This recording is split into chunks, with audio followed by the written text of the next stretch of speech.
Okay, ladies, here we go. This is week 2, Collagen for Beauty. It's the 30-day collagen loading challenge. Thank you so much for being here. So let's get started.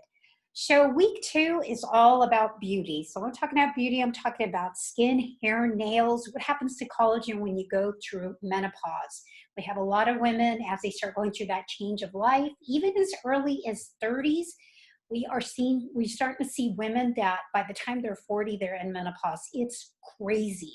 So we're going to cover a few things, what you can do and what's happening during these changes, what happens to your skin and so forth. So let's just take a quick look at what is going on here. So if you look at your skin here, you can see this picture here. It is the largest organ in your body. Yes, it is, your skin. Your skin tells you a lot. It's about 18 to 22 square feet. The thickness varies because it's different on your scalp, it's different on your eyelids, on the palm of your hands, your tip of your fingers, on your feet. It varies everywhere. But this is basically what it looks like. This is more just the anatomy of it. And you can see the epidermis, the dermis. This is where a lot of activity is going on. The blood vessels are here. This is where a lot of the nourishment comes from in the middle part and the hypodermis. So this part right here, the dermis, it really gives a lot of strength and support, and that's what gives you that suppleness to your, to your face, to your skin. If you ever touch a baby's skin, I just love touching babies when they're little. Their skin is just so soft. It's just so luscious. So they have beautiful skin. But this tells you a lot about what's going on in the dermis. So you have a lot of dead cells that are being sloughed off per minute. That should be 30 to 40,000 that are being sloughed off every single minute. Not 30 to 40, but 30 to 40,000. And you have about the importance about collagen here is because collagen, we produce less of it. If you remember this from week 1, we produce less of it when we're in our 20s. The 5 things that really destroy it are going to be sleep. We need more lack of sleep, poor sleep, stress, of course, smoking, the sun, and sugar, because of the glycolated end products that we get with the sugar. The sun, of course, damages smoking because of the oxidation, and stress does too. And if you ever look at someone that has gone through a stressful event, you can just see it in their face. It's just like, wow, they have aged, or you can see it in their hair. This literally can be gray overnight. So it's really important. And you can see here, we're going to talk about this to review a little bit, but here's the hyaluronic acid, here is the elastin, but this is the actual collagen. Remember, it's like this triple helix in there, and this is what your younger skin looks like, and this is what happens as you start aging. So you see some destruction of the collagen. You see that also of the elastin is more broken here. Compare here to the left side, the younger side. It looks younger. It's just younger. It's thicker. And you can even compare here the actual collagen looks darker on the left than it does to the right. And this is collagen. And broken down, as you can see, these polypeptide chains, that's in this triple helix, and then you just see it in bunches here. It composes and makes the microfibrils, and it makes the fibrils, and then you have this entire collagen fiber right here that's made up of all these peptide chains here. Remember, 75% of your skin is collagen, so it's important to incorporate the multi-types of collagen. And skin is mostly 1 and 3, but in the product that we're recommending and we have been designing, it's 1, 2, 3. We have 1 and 2 and 3. You also have 5 and 10 in there as well. So let's talk about collagen and for your skin, because your skin is the first indication of what it tells a person what's going on with you. You can actually look at a person and it tells you a lot about them. I often get this question because I've seen vitiligo in my practice quite a bit, especially with women, and it's more common in women because it is an autoimmune condition.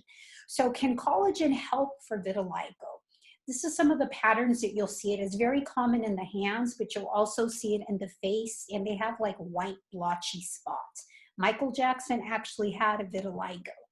You can see it here as well, the vitiligo, because it is an autoimmune condition. The most effective protocol that I have seen and actually seen it clear up on patients is following an autoimmune template, which means we have an autoimmune template on our website. Is basically our anti-inflammatory eating plan. Lots of vegetables.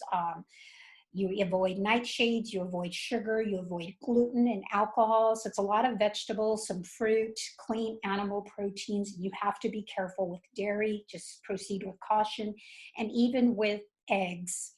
So diet is going to be key with vitiligo. I have seen that. You give me a person that has this and we work on their diet, I see it clear up beautifully, because you have to work on the gut and you've got to work from the inside out. So your skin is really a reflection of what's going on in your gut. So collagen, the reason it's very effective for vitiligo, it's because the collagen is actually helping gut function. And we're going to talk about the gut in a couple weeks, and it'll make a lot more sense what collagen is doing in the gut. Let's talk about collagen in hair. Now, a lot of women, of course, oops, where'd it go? A lot of women, the big reason they want to start consuming collagen is because of hair. And it's because of hair loss that they start freaking out. And what woman doesn't want to have luscious, beautiful, thick hair? So hydroxyproline, which is found in the multi-collagen that we recommend, you need that for collagen and elastin. And as you remember, the collagen and elastin is in the dermal portion of the skin, of the structure there. So let me go back here. So right here, you see that? And it's actually in the next page here. So hydroxyproline, it's used as a marker for healthy collagen production. So you're going to know. So there we go, went all the way back. Collagen is in the dermal tissue right here. Remember, you've got the epidermis here at the top, the middle is the dermis, and then you have the hypodermis. So the reason we see improvement is because it allows for more blood flow. You can see the vessels here. You see the little red and blue ones right here, and the middle pink part right here. You actually have more blood flow to the supply to the hair. So if you have more blood supply, guess what? You're going to have more nutrients actually going to the hair follicle, which is going to contribute to hair growth. So you can see that. Now I have an entire, it's a blog that I have on hair loss patterns. When women start to see hair loss patterns, I mean, we see it primarily for hormonal issues. Stress is really going to impact it a lot. When it's diffuse, meaning kind of all over, it's usually hormonal or metabolic. Stress can also impact when it's diffuse. Like you see this here, it's diffuse in here. And it can vary from mild thinning to complete hair loss. When it's focal hair loss, like chunks and pieces, and from experience, I know I would put my hair up in a ponytail, and in the back, even though I had all this hair, in the back there was like this bald spot. Well, it was because of the autoimmune condition. You know, once again, when you have one autoimmune condition, you're going to have usually another one somewhere else in the body. And it was just, and it was a bald spot. And it's like, wow, you have so much hair, but you put your hair, when I put my hair up, there was like a big bald spot, and it just freaked me out. And a lot of it was also stress. The stress is what triggered the autoimmune condition. So I did start to see that. But you can also see it in fungus infections. But once again, if it's fungal or if it's autoimmune, guess what? That goes back to your gut. It's gut related. When we're talking about hormonal or metabolic, that's everything from PCOS, elevated testosterone, birth control pills, insulin resistance, diabetes, low antioxidant status, you're not getting enough nutrients. I also will see that in hypothyroid women, because hypothyroid women are not getting enough nutritional support, and it's very, their whole body slows down. So even growth slows down, even getting nutrients to the body slows down.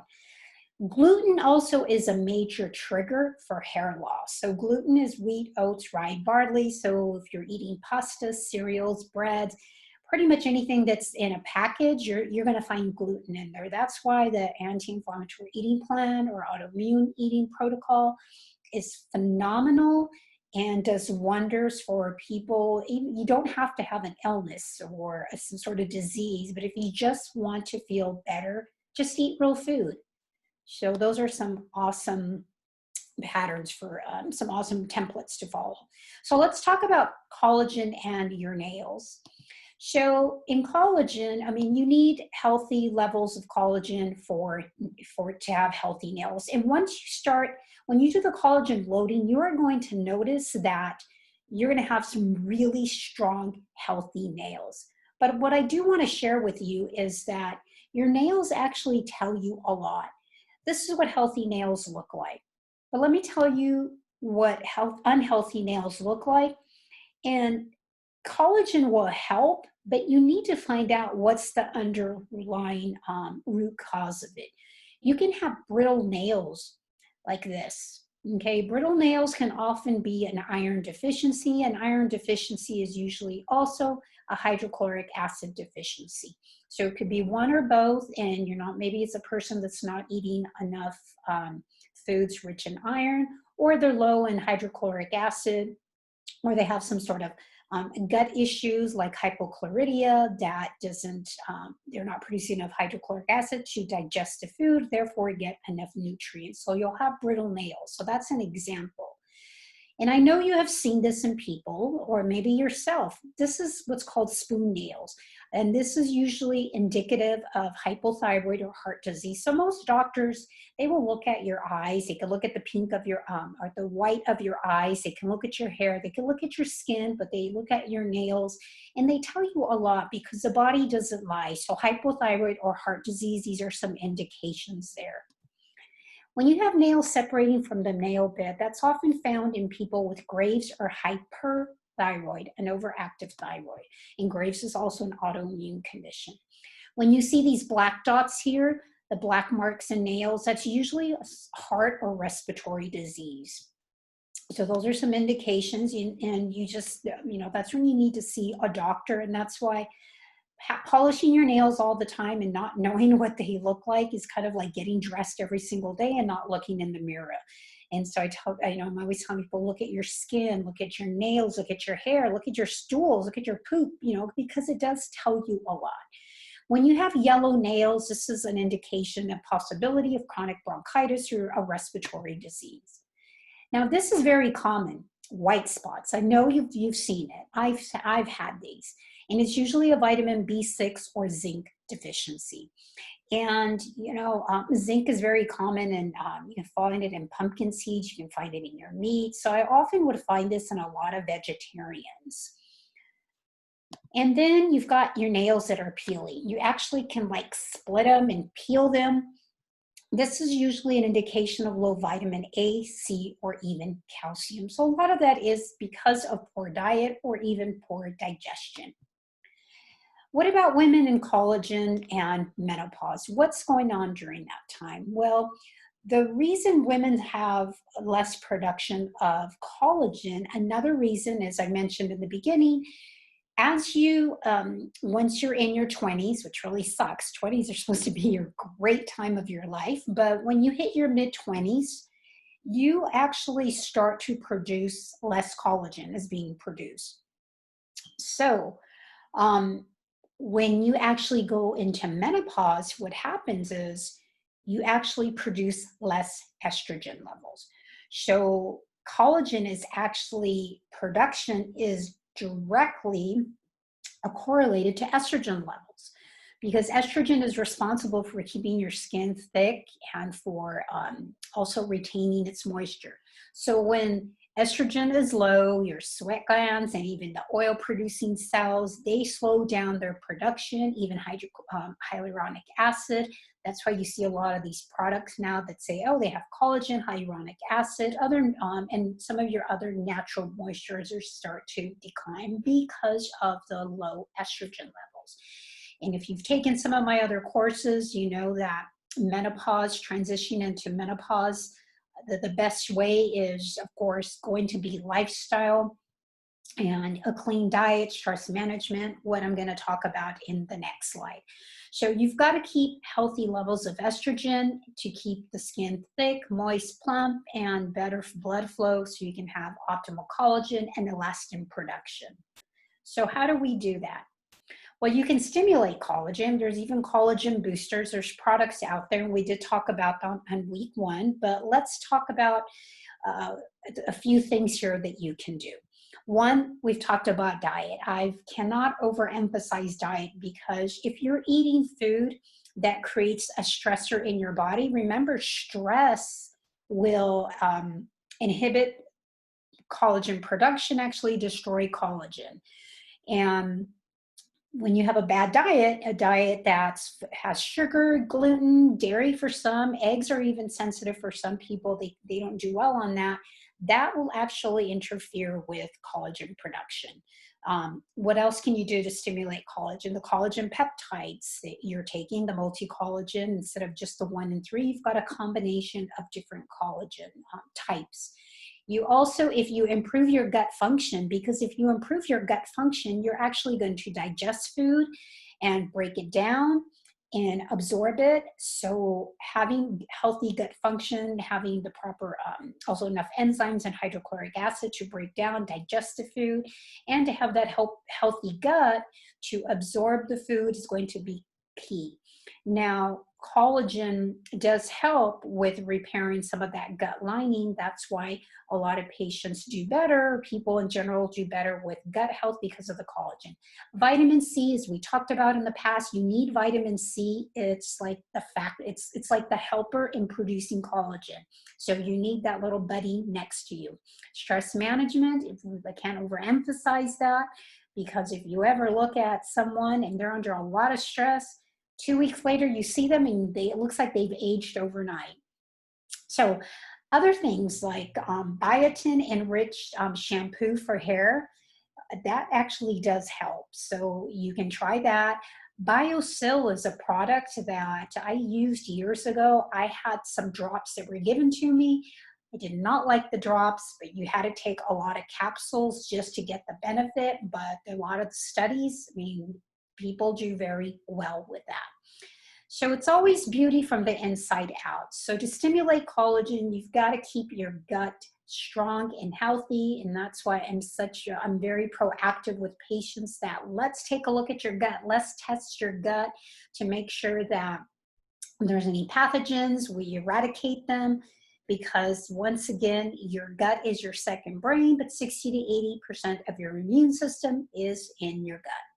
So those are some ways to stimulate collagen, and we will cover next week and the following week after that a few other ways on collagen and your overall health with your gut, for the joints and the skin, and additional other protocols.